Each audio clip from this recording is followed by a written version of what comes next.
Okay, so should I get started?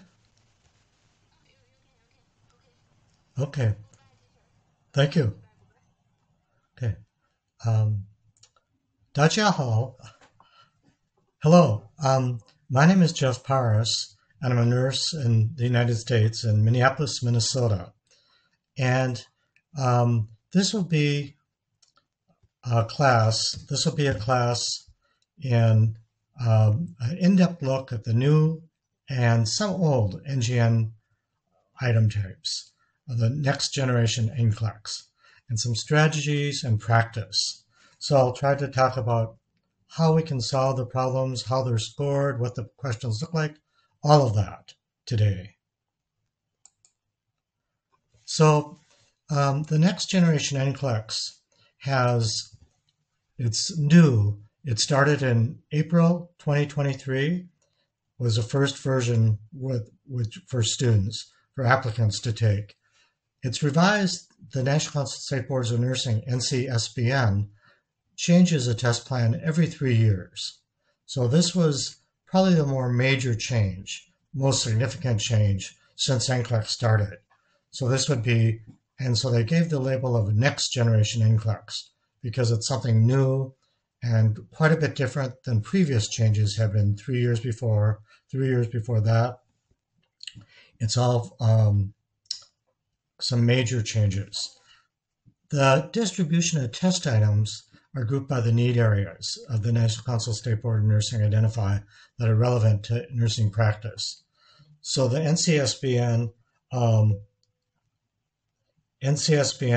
says that they have 7 need areas. All the questions on the examination pertain to one of those 7 need areas. And this course will provide information and practice with items from all the need areas, proportionate with the test plan. So the course that we'll be doing after the first couple lessons will be in proportion to where the need areas are covered in Nclex.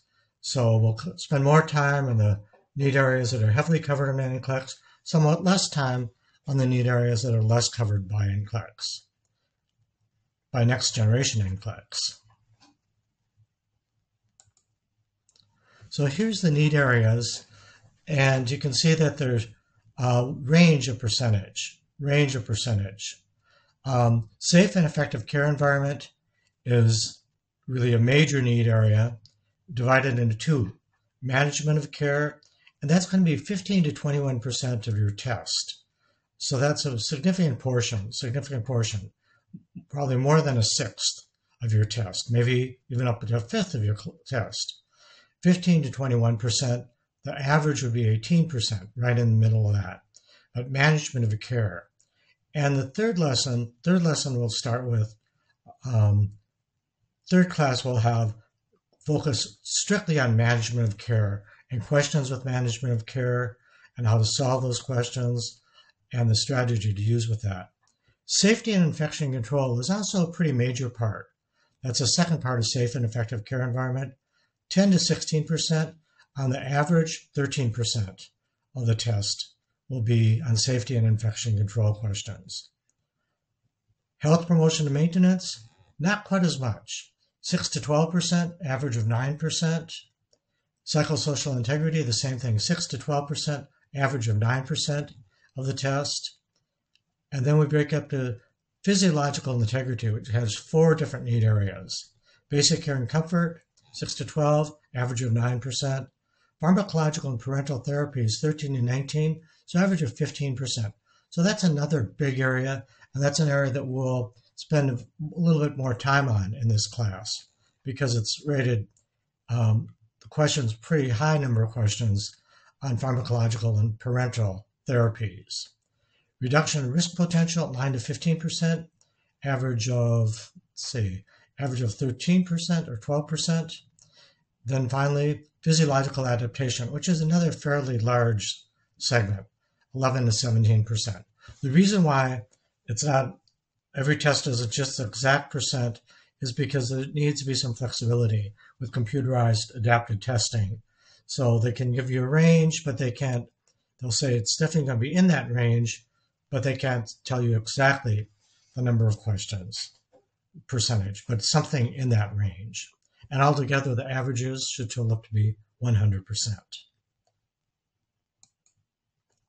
Here is a pie chart with the grouping, and sometimes it helps just to look at this, but you can see management of care is the largest. This one goes clockwise from the largest area to the smallest areas.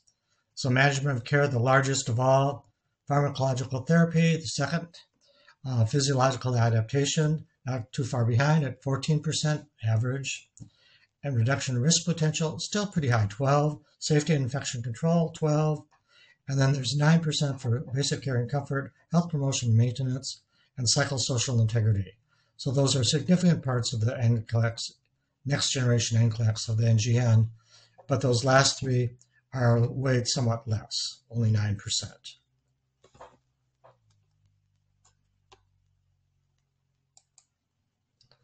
So we'll talk about different items, and there's still multiple choice items, the traditional multiple choice items, and there's some things just to keep in mind about traditional multiple choice items. This is where there's only one answer. The traditional multiple choice item just has one answer, as opposed to ones that we'll see extended multiple choice. We'll talk about those later today.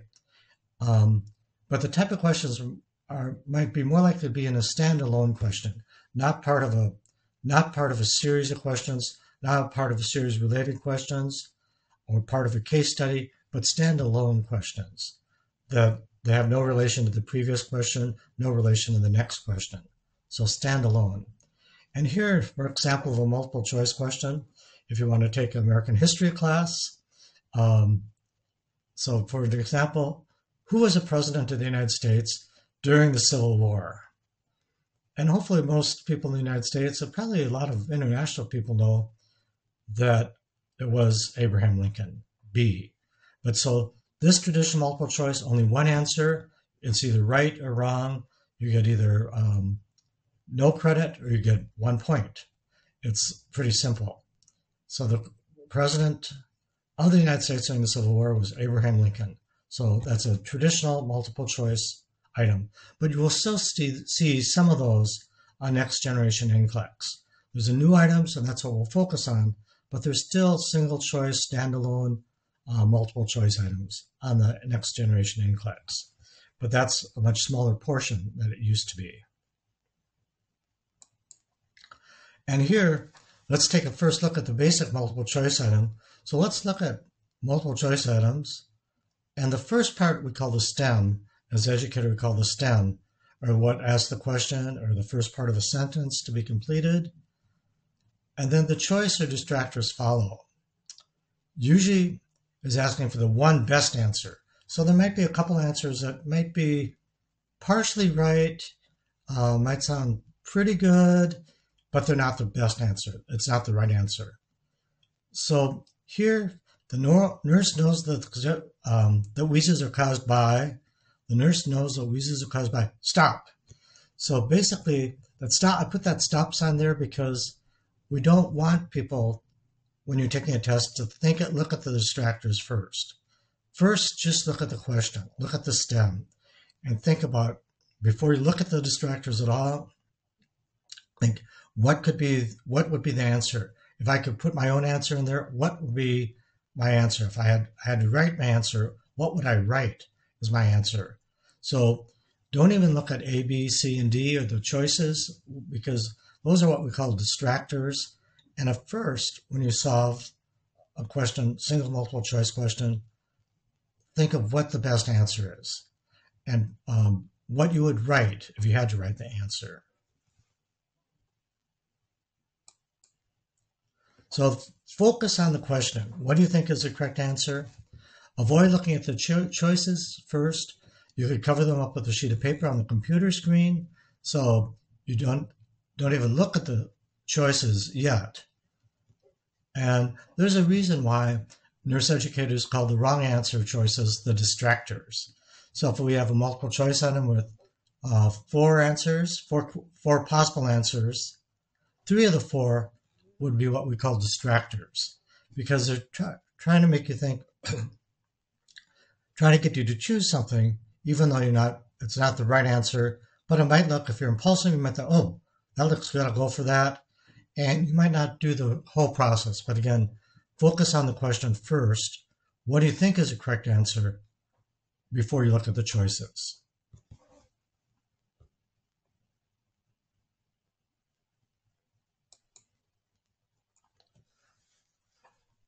So the distractors are the wrong choices, but they often look really seem like they could be the right answer. If you don't know the content, it might think, a test taker might think, oh, that looks good, I'm going to choose that. A good distractor should definitely be wrong, but it sounds good. It sounds like it might be the right answer. And if you don't know the content, if you're not prepared, you might choose one of the 3 distractors or 4 distractors, however. So poor distractors obviously wrong and can quickly be ruled out. So if a test is written poorly, if I did a poor job of writing a test for my students, they could look at one of the choices and that's wrong, forget it, that it's so obviously wrong. That'd be a poor distractor and a poor job of writing a test. So good distractors should definitely be wrong, but it sounds good, it looks good, and people might choose it if they don't know the content. Second step, look now. Now you can look at all the choices. After you consider what should be the right answer, look at all the choices. And even if you looked at even if you think you've got the right answer, you see the right answer there, the choices, make sure you look at all of them. Because maybe there's something pretty subtle, a little different with what you think is the right answer that makes it the wrong answer. So make sure you look at all the choices, even if you're, don't go through it too fast. Take the time that you have, and make sure you look at all the answers. Eliminate those that you're certain that are wrong. So some you can look at, and they're definitely wrong. You can eliminate that. Focus on the choices that are closest to what you think should be the answer.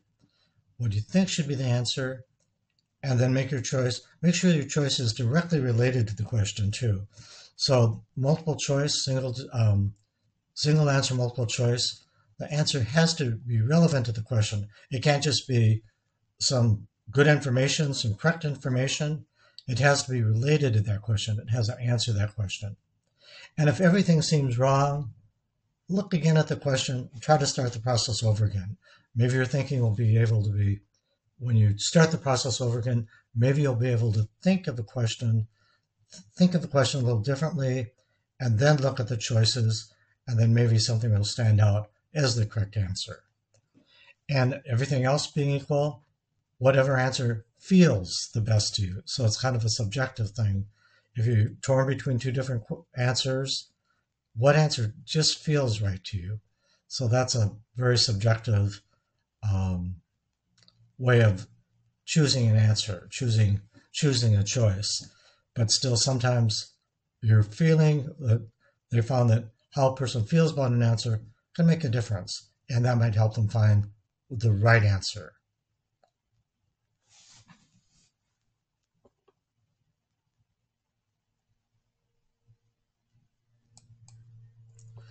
In Nclex, the previous version and the current version, NGN, you can't skip a question. So many times when I was taking a test, multiple choice test with 100 questions or something, I'd find a question that I just couldn't answer, I wasn't sure of, I didn't want to put down an answer, but I'd leave it unanswered, and then I'd come back to it later.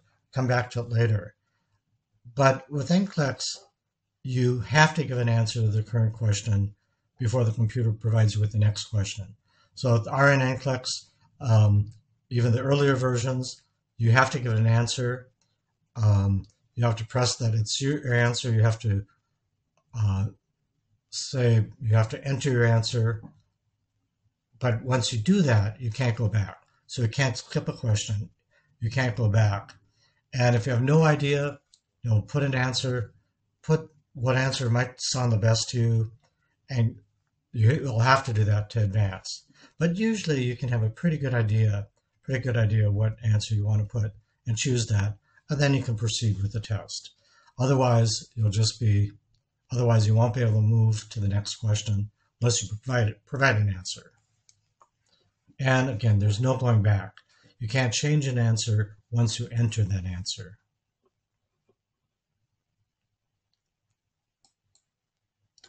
So focus on the choices. Here's a question that I showed originally. The nurse knows that wheezes are caused by. So I'm going to, first when I deal with this question, I'm going to say, okay, what are wheezes? What cause wheezes? Oh yeah, I heard them with some of the asthma. What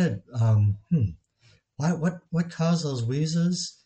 Oh, I remember asthma. There's bronchoconstriction. There's airways constricted. Okay, so it should be something with constricted airways, like narrowed airways. And I can look at the choices. Collapsed alveoli. No, not collapsed alveoli. That's farther down. That might cause crackles, inspiratory crackles in particular, but that's not going to cause wheezes. Air in the interpleural space. So that's, by definition, air in the interpleural space is what causes a pneumothorax. But a pneumothorax isn't going to cause wheezes.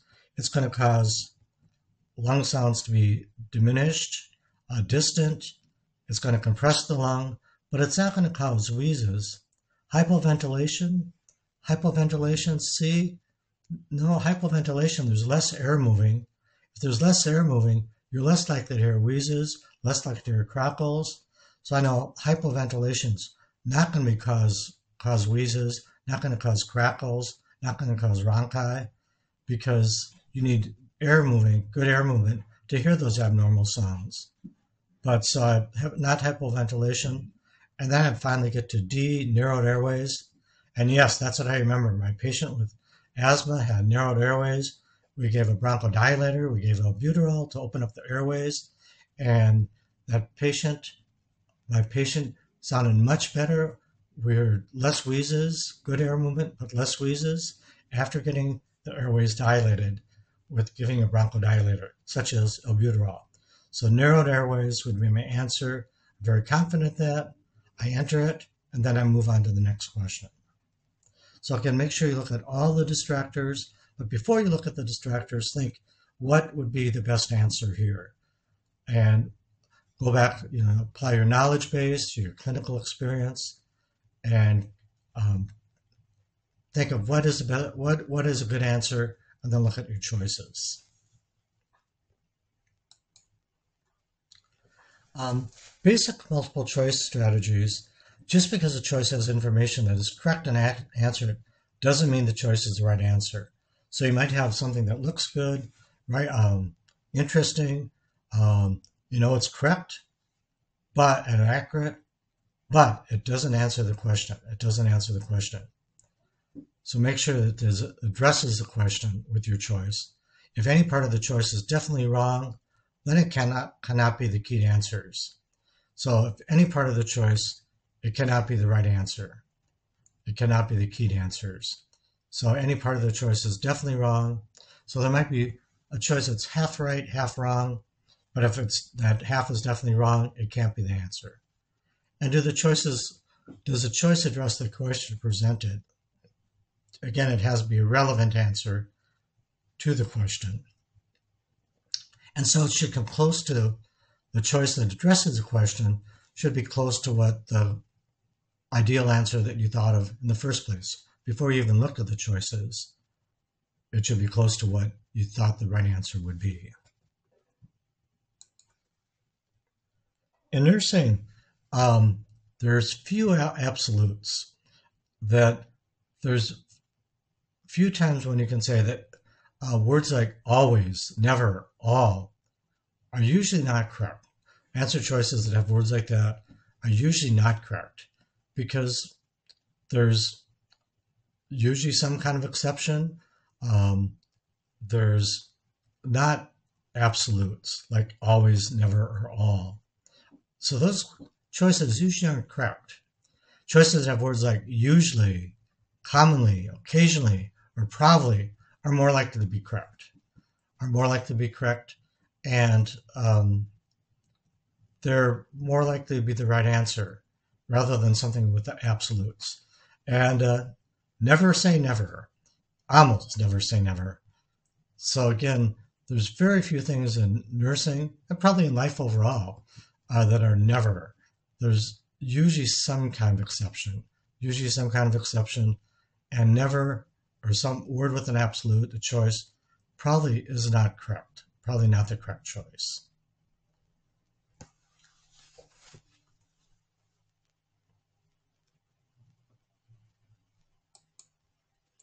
Poorly written multiple choice questions. It's kind of funny, but I was team teaching, and my teaching colleague gave the test that we were going to give to students to her roommate. And she got 80% or even a little better than 80% correct on a nursing test. But the problem is that she was not a nurse. She really knew nothing about healthcare, almost nothing about healthcare. She was not a nurse. She wasn't a hospital employee. But the questions were poorly written multiple choice questions, and the right answer, wrong answers were kind of obvious. So she could get 80% correct on a multiple choice question, and say 4 choices, you should get about 1 in 4 right if it's purely guessing. But somehow she managed to get 80%. Instead of 25%, she managed to get 80% correct on the nursing test. And so we knew then that this test is poorly written. This test is poorly written. People with no knowledge of the content could still do very well on this test because the questions were so obviously right, obviously wrong, and we needed to work on that test. We couldn't use that same test.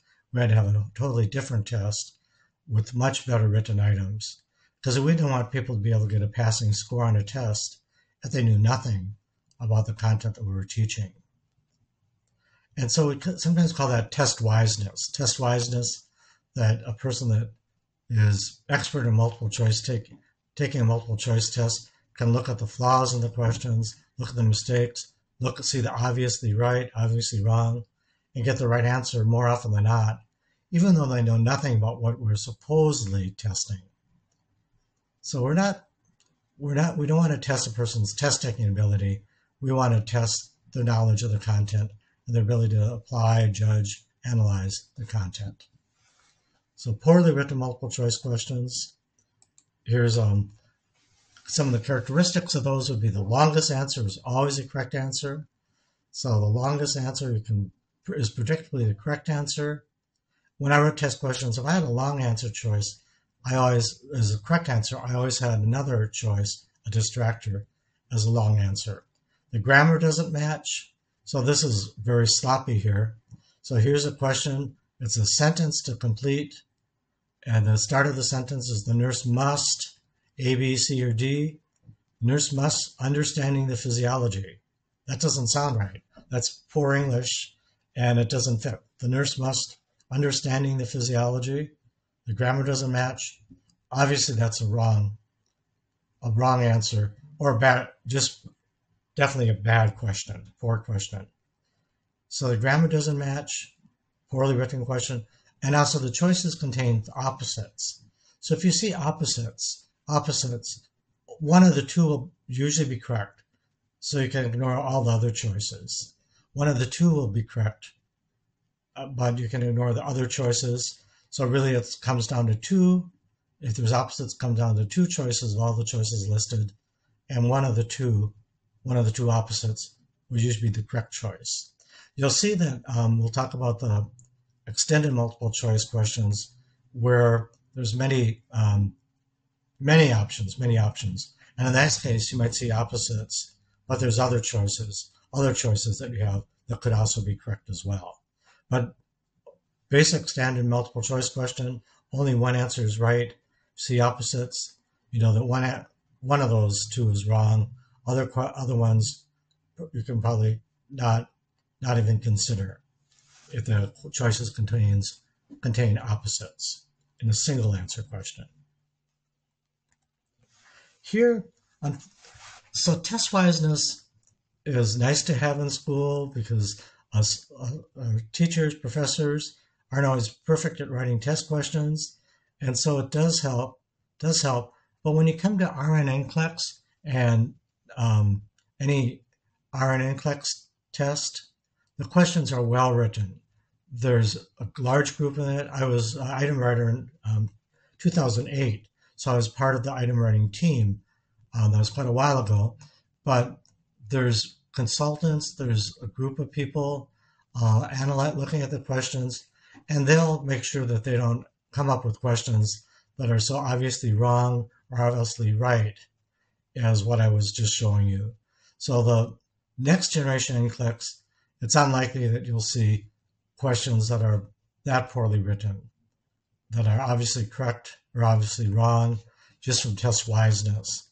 So you really have to know the content. But that's good. That's what the test should be testing. That's what NGN should be testing, not a person's cleverness or familiarity with test questions, but really the knowledge of the content and the ability to apply that content to real life situations, to client situations.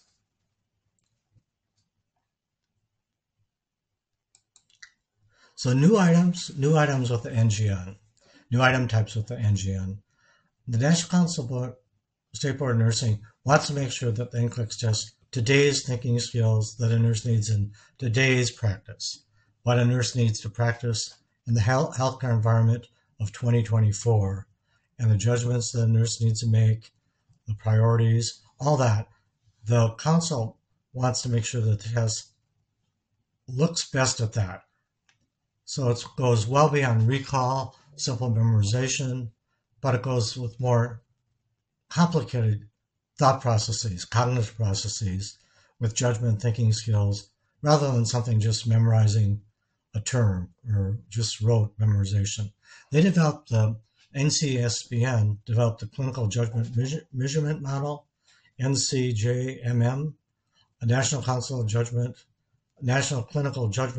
Measurement Model. So they developed that. And so now the new item types are designed to better assess clinical observation, judgment, and decision making. The National Council thought that the current item types, previous item types that were used on Nclex were too constricting, didn't allow a good chance to really look at clinical judgment and to carry a situation through. That's one of the reasons for case studies. And I'll talk about case studies on NGN in the next lesson. But they want something to better assess those skills that a nurse needs to practice safely in 2024 and beyond. So new item types, in some ways the knowledge that a person needs for Nclex, previous Nclex, current Nclex, hasn't changed that much. But it's going to help you a lot if you're familiar and comfortable with these new item types. So you'll be able to look at the item type and know what it wants, know what you need for the answer, and you're comfortable with it, and it doesn't puzzle you or confuse you when you see it. So it definitely, even though the overall knowledge base is not radically different, the item types are quite different. So make sure you get familiar with that. And that's one of the reasons for this class today.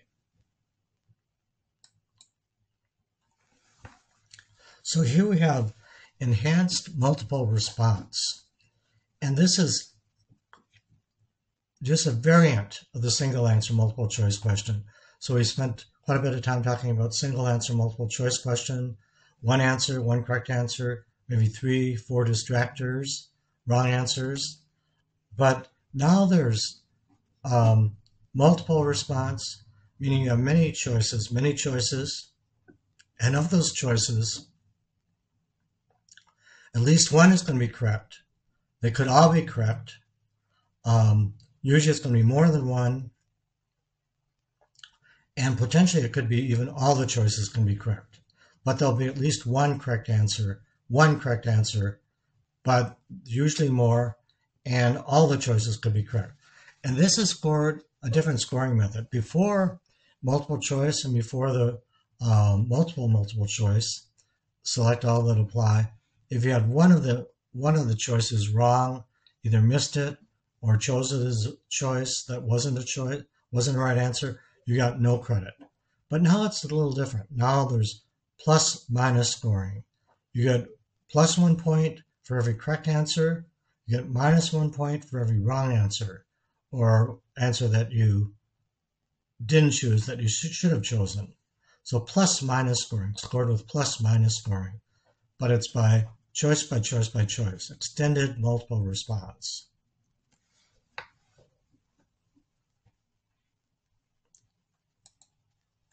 So here we'll go through the first example question. I guess another example question. So this is the nurse is preparing to irrigate a Foley catheter, indwelling retention catheter, same thing, Foley catheter, that is suspected of being included by a blood clot. Which of the following supplies will be needed? Check all that apply.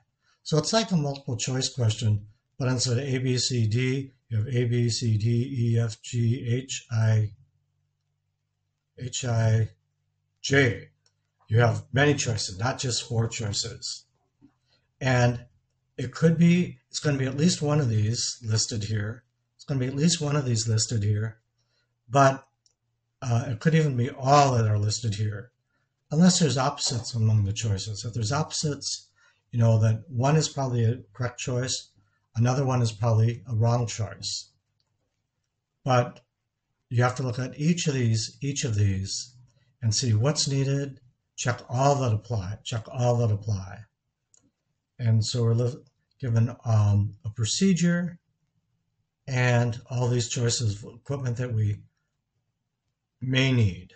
And you have to decide which ones are needed for this particular procedure. So gloves, sterile normal saline solution, 0.9% sodium chloride, 4 sterile gauze 4x4s, inch dressing, sterile water, 10 ml syringe, 30 to 60 milliliter catheter tip syringe, disinfectant pads, sterile basin, clean basin, 0.25% acetic acid, and water-soluble lubricant. So what will you need for this task, irrigating the Foley catheter?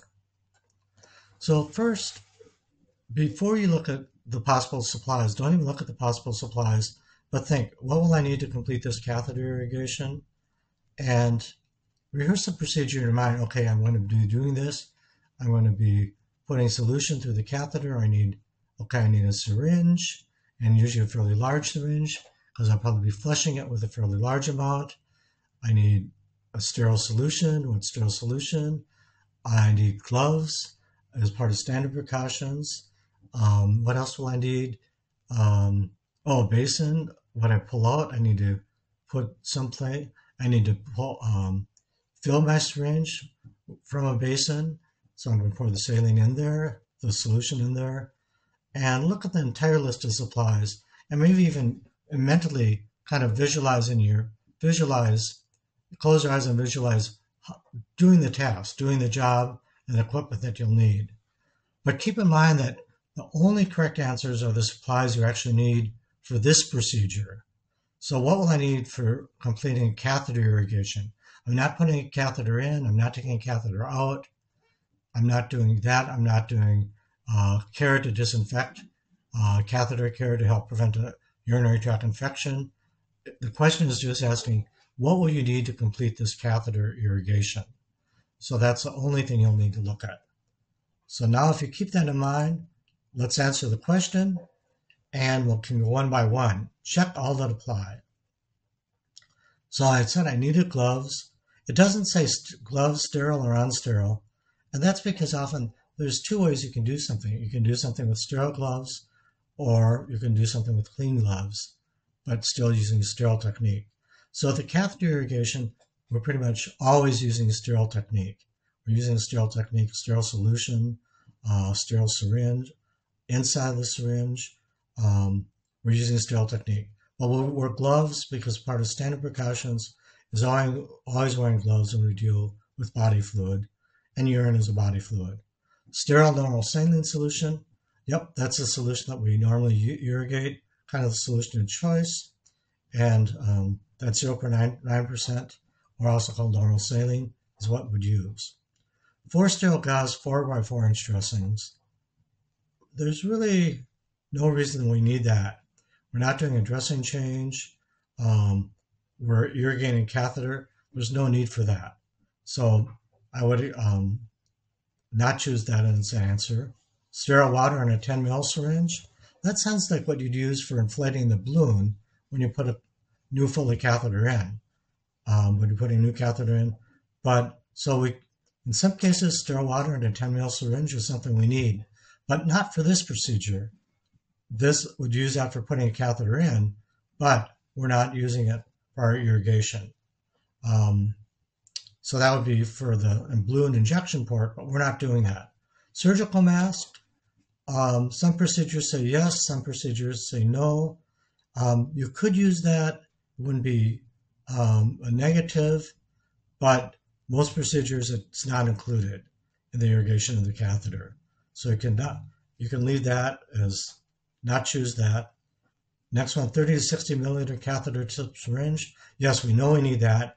We need a catheter tip because we're going to go in we're going to put the syringe inside in the catheter, and we're going to put the male adapter of the syringe, the tip of the syringe, and the female adapter of the catheter.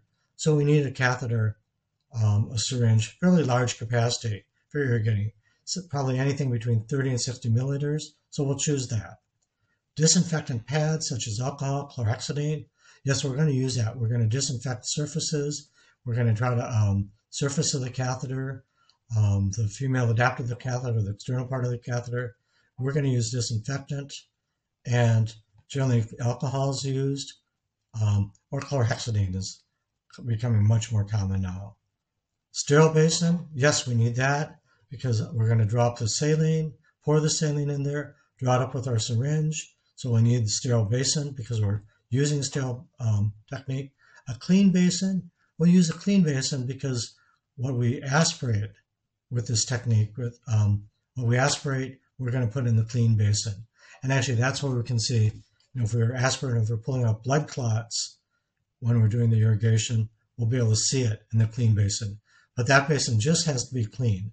It doesn't have to be sterile. So we need both basins. Sterile for our solution, irrigation solution, clean for our returns.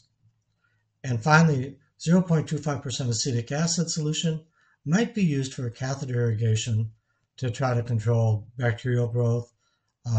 Acetic acid is a fairly good disinfectant solution, but in this case, what we're doing is irrigating the Foley and trying to deal with obstruction, so we don't need acetic acid. So the right answers would be gloves, sterile normal saline, maybe a surgical mask, the catheter syringe, definitely, disinfectant pads, definitely, and sterile basin and clean basin, definitely. But we just have to go through, when you see a question like that and you see all these things listed, so many things listed, it's kind of overwhelming. But first, before you look at the supplies, possible supplies, think of, what will I really need for this particular procedure, and just think, what are we doing? What do we need to do, and what do we need for this? Not for other aspects of indwelling catheter, but just for the irrigation. So let's score. So here, I mentioned that it's plus and minus scoring. So we can score this, say this is someone's choices. And the computer will automatically score this. So this person chose gloves. That means +1. They have +1 here. They chose sterile normal saline. We also need that. So now there's another +1. So now they're +2. And then they chose 4 sterile gauze 4x4 inch dressings. Okay, well, they don't need that. So now they've lost a point. So they've gone from +2 to +1. And they chose sterile water in a 10 ml syringe. And they don't need that. So now they've gone to 0. +1, +1, -1, -1. Now they're at 0 points. The next choice they put was sterile basin, and that's correct. So now they're at +1. They've gone from 0 to +1. And the last choice they made was 0.25% acetic acid solution, which we don't need. So they've gone from +1 to 0. So they get no points for these answers. So they didn't do a very good job here. They didn't do a very good job. If they just chose the right answers, they'd get 1 point for gloves, 1 point for sterile normal saline, 1 point for catheter syringe, that's 3 points. Disinfectant pads, 4 points. Sterile basin, 5 points. Clean basin, 6 points. So if they just chose the right answers, they'd get 6 points. But being that this example shows the equal number of wrong answers as right answers, it ends up being 0 point. +1, -1, +1, -1.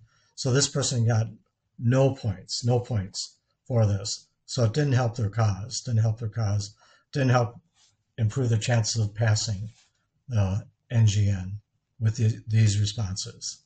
But that's an example of how the plus-minus scoring works. 1 point for the right answer, -1 point for the wrong answer with plus-minus scoring. Extended drag and drop. So this is a question, again, you have to consider a number of choices, one by one. And again, this is scoring a little bit different, not plus and minus, but it's +1 for a right answer, 0 for a wrong answer. It's going on a +1, 0 basis. So 1 point for each correct answer, 0 points for any wrong answer. So probably the nice thing about this is you can't get a negative number.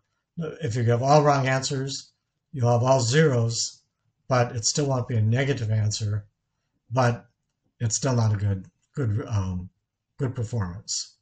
So first, again, like with any of these questions, consider only the question, and before looking at the choices, determine what are possible correct answers. So look at the correct answer, look at the question before looking at the possible answers.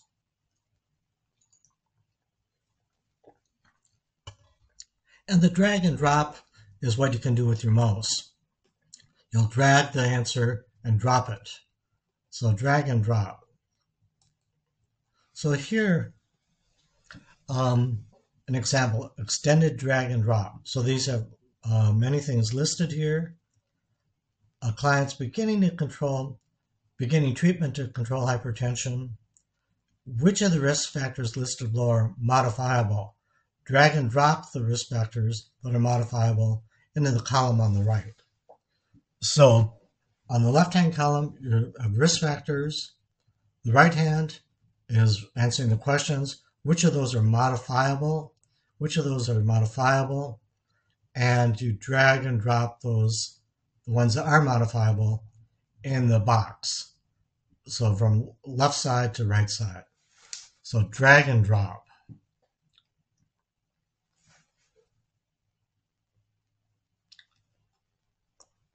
So here again, so analyze this question. Take some time to think it over before you start dragging and dropping. But a client's beginning treatment to control hypertension. Which of the risk factors listed below are modifiable? Drag and drop the risk factors that are modifiable into the column on the right. So think of, really the key word here is, well, hypertension, but the thing, probably the most important thing is what's modifiable, what's not modifiable, or non-modifiable. And basically, what can people have potentially some control over to change? What can't we change? What can't we change? So I can't, at my age, it would be nice, I wouldn't mind being 20 years younger, but I can't modify that. That's not something I have any control over. I can eat better, I can exercise more, I can lose weight, I can do all those things, but what are modifiable? So really the key word here is, what are keywords modifiable? Think about what you know about hypertension. You've talked about hypertension in your practice, in your initial education. And so what do you know about hypertension? And then start looking at the possible responses. Here's a little hypertension affects your whole body. It should be affect your whole body. That's the English word effects and affect. Effect is a little bit confusing there. But hypertension affects your whole body. But what do you know about hypertension? And now we'll go to the answers. Now we'll answer this question. So what's modifiable? We're looking at risk factor. How about stress? So stress can be modifiable. Stress can be modifiable, breathing exercises, stress reduction, lifestyle modifications. So you can modify stress. Modify stress. It can be lessened. Probably not totally eliminated, but it can be lessened. So that is modifiable. Family history, you're stuck with it. Family history is history. You can't change history. You can't change your family history. It's not modifiable. So stress is modifiable. Family history is not. Overweight or obese, people can lose weight. It's not easy, but people can lose weight. There's actually some drugs now that probably will aid in with overweight. Those drugs are becoming very popular in the United States. But that's modifiable. Being overweight or being obese is modifiable. High sodium diet, that's modifiable. You can decrease the amount of sodium you take in. Certain people are salt sensitive or sodium sensitive, more likely to be affected by high sodium intake. That's more likely to cause hypertension, high blood pressure. But you can modify sodium intake. It's not easy. People sometimes think this food tastes so awful, it tastes so boring food, but we can modify high sodium intake. Excessive alcohol use, that can also be modified. That can be modified with abstinence or at least reduction in alcohol use. Smoking cigarettes, not an easy thing for people to quit, but people can quit, or at least people can cut down on how much cigarettes they're smoking, the amount of cigarettes that they're smoking.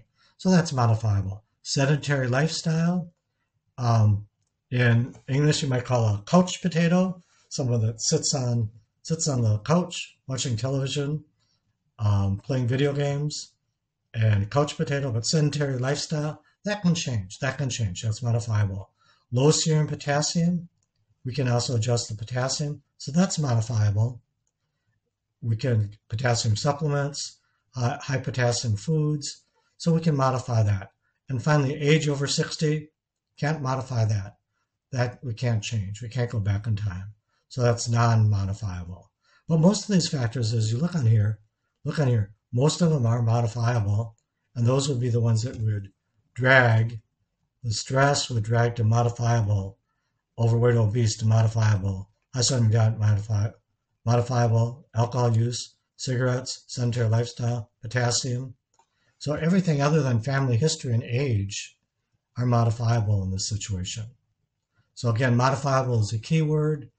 If you read it too quickly and you think risk factors for hypertension, and you just think risk factors for hypertension, these are all risk factors, but make sure you consider only the ones that are modifiable.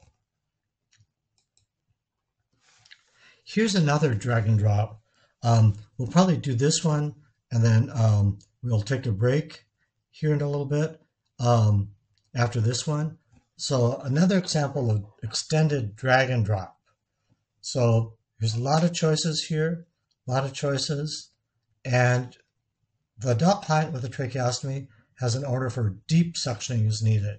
Identify the aspects of suctioning technique the nurse should follow. And so apply and release suction about every 1 second. So apply, release, apply, release, apply, release. Insert the suction catheter about 10 centimeters, no deeper than the length of the tracheostomy tube. Use a larger size suction catheter that will fit inside the tracheostomy. Insert the suction catheter until resistance is met or cough occurs. And the suction setting should be from 200 to 300 millimeters of mercury, or about 27 to 40 kPa for the suction setting. So those are, that's not the entire procedure with suctioning, but it gives you some of the techniques, and what's appropriate, what's not appropriate. Identify the aspects of suctioning technique the nurse should follow. from the choices below. So here to deal with this question, again, focus on keywords. So tracheostomy is obviously a keyword, suctioning, keyword, and this is deep suctioning. So it specifies deep suctioning. Identify the aspects of suction technique the nurse should follow. And look, are there opposites among the choices? So look, when we get back to the choices, are there opposites among the choices?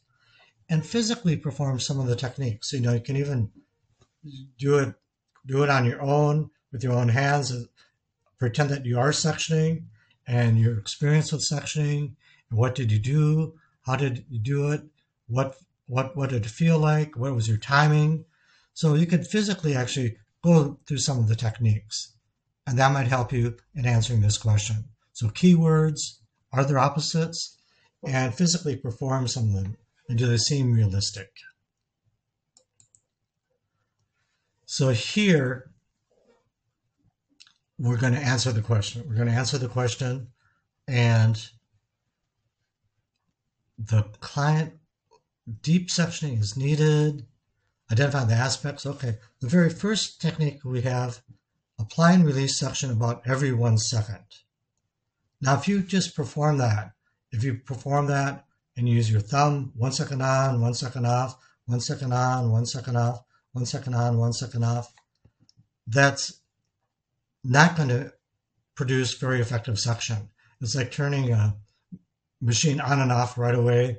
You don't get much suction. You don't get much suction benefit. So that's much too quick. Every 1 second, apply, release, and you can imagine doing that with your thumb, on second, off a second, on a second, off a second. So that doesn't seem right. That doesn't seem right. Don't drag and drop that. Don't use that. Insert the suction catheter about 10 centimeters, no deeper than the length of the tracheostomy tube. So think of that. And actually, now looking at other answers, there's another answer. Insert the suction catheter until the resistance is met or a cough occurs. So that's pretty much opposites there. So this technique has two things that are pretty much opposite, which tells you that one is probably right and one is most likely wrong. One is most likely right, one is most likely wrong. And so I know that, which should I choose? Suction catheter about 10 centimeters, no deeper than the length of this tracheostomy tube. But wait, it said deep suction. So that would be shallow suctioning. I don't want to choose that. So I've ruled out the first choice, apply and release, ruled out the second choice. And now I look at the third choice, use a larger size suction catheter that will fit inside the tracheostomy. And if you remember from what you know about tracheostomy suctioning, you don't want to use a suction catheter that's going to totally block the tracheostomy tube. A suction catheter that totally blocks the tracheostomy tube would result in a totally occluded or blocked airway, totally occluded airway. You don't want to totally block it. You want a suction catheter, you want to use a suction catheter that's doesn't totally block the tracheostomy airway, but it's large enough to be able to suction out mucus, maybe small mucus plugs. It's large enough to do that, but you don't want something so large that's going to totally block the tracheostomy tube while you're suctioning. So that's another, I'm going to rule out that answer. So I don't want the largest size that will fit. I want the smallest size that's large enough to suction, to be able to suction effectively. But that's going to leave some space in the tracheostomy. It's not going to totally block the tracheostomy tube. Okay. Next one, insert the suction catheter until resistance is met or a cough occurs.